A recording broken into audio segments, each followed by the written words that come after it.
Five News. Five News. High Five.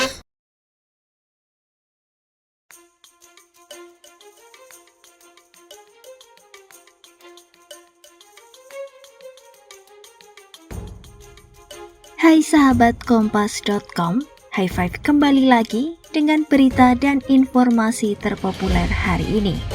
Dan inilah 5 berita terpopuler edisi 27 Februari 2023.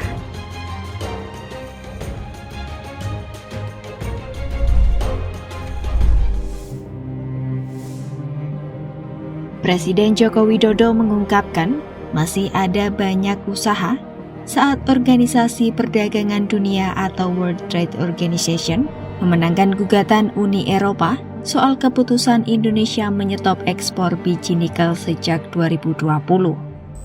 Usahanya apa? Ya banding. Tidak tahu nanti kalau banding lagi kalah. Apakah ada banding lagi? Diberi kesempatan ya banding lagi.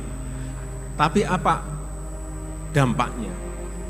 Saat kita banding, digugat, banding, industri kita sudah siap. Jokowi meminta para menterinya jangan melangkah mundur jika keputusan Indonesia menyetop ekspor bahan mentah seperti biji nikel digugat oleh negara-negara di dunia. Sebab keputusan itu sudah sangat tepat. Jika pemerintah tidak berani mengambil keputusan tersebut, Indonesia tidak akan pernah maju. Negara lain yang akan mengambil untung lebih tinggi ketimbang Indonesia.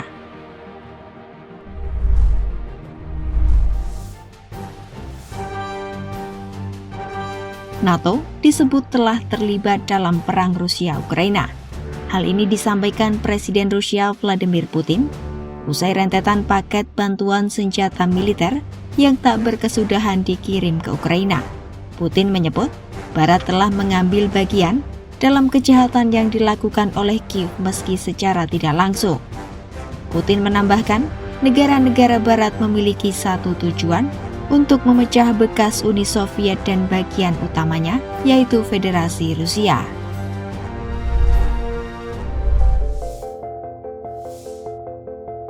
Bak efek domino, mencuatnya kasus penganiayaan oleh anak pejabat, mantan Direktur Jenderal Pajak, kini melebar ke ranah lain. Setelah gaya hedon keluarga PNS di Ditjen Pajak menjadi sorotan, kini giliran hobi para pegawai pajak juga turut menjadi buah bibir masyarakat. Salah satu yang menjadi korbannya yakni klub motor bernama Blasting Rider yang menjadi wadah perkumpulan penyuka motor para pegawai DJP. Bahkan, Menteri Keuangan Sri Mulyani memerintahkan langsung untuk membubarkan klub motor tersebut. Sri Mulyani mengaku tengah memantau situasi pasca terkuaknya fenomena gaya hidup mewah pegawai pajak, karena menurutnya, jika terus dibiarkan menunjukkan gaya hidup mewah, dapat menggerus kepercayaan publik pada institusi DJP.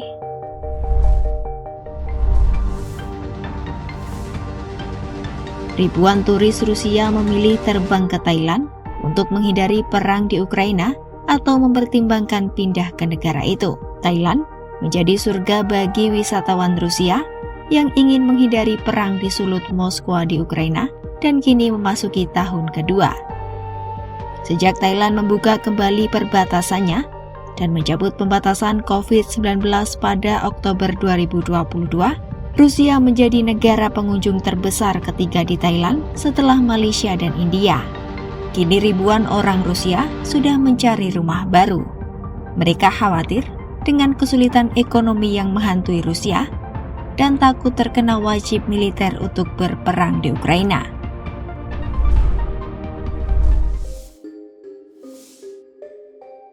Perkara sejumlah debt collector yang diduga mengambil paksa mobil Clara Sinta dan membentak petugas kini masih berlanjut. Kuasa hukum debt collector tersebut, Firdaus Wibowo, mengungkapkan banyak hal terkait narasi yang beredar soal kliennya. Ia menyebut bahwa kliennya tak pernah membentak aparat kepolisian dan tidak merampas paksa kunci mobil Clara Sinta. Firdaus juga menyebut bahwa kliennya tidak melakukan ancaman pembunuhan. Selain itu, Firdaus mengaku akan melakukan berbagai cara untuk memutarbalikkan keadaan. Ia mengungkapkan, kliennya hanya melontarkan kalimat dengan nada tinggi kepada Clara Sinta, bukan ke polisi.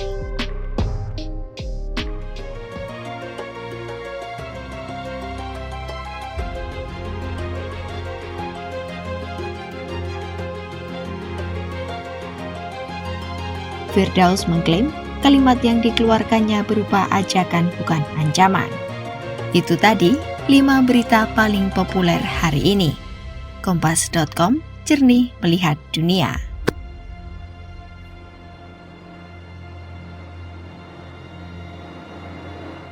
Five News, High Views, High Five.